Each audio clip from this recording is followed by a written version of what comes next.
What's up, guys? So in a follow-up to my much more cinematic video yesterday, I've got another exciting topic for you, and I would say this one's at least as philosophical, if not more. And there's an ancient story that I'll talk about in a minute that kind of connects to this idea. So without further ado, I present to you a video about pans.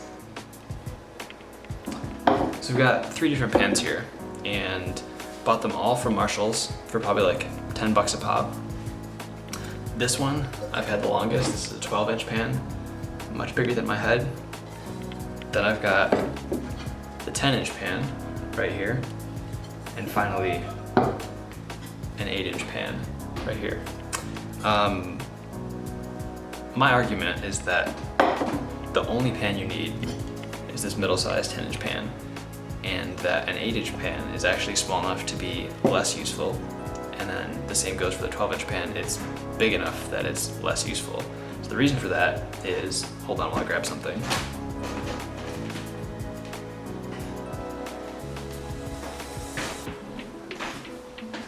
The reason for that is spatulas.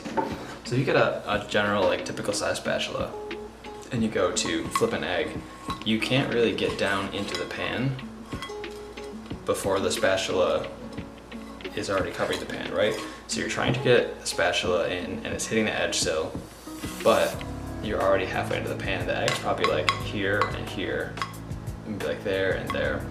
So you're trying to get them in, and you can't. So for something that I would say would be like a very standard use of a pan, which is frying up 2 eggs for breakfast, 3, 4 eggs even, it's a little bit too small. Now the big pan, you can definitely fit a couple eggs in there. You can fit a lot of eggs in there. But the issue with the big pan is that it's so large that your typical burner, and obviously I'm not gonna go pick up the stove and hold it up here for comparison, but your typical burner is only gonna get to around here. And so the edge of the pan does not heat up very well. Naturally, you end up with the Goldilokx pan, the pan that's just the right size. You can get in, get your egg, flip it, have like 4 eggs, 1 on every little corner. Circles have corners. If you didn't know that, now you do. And I think that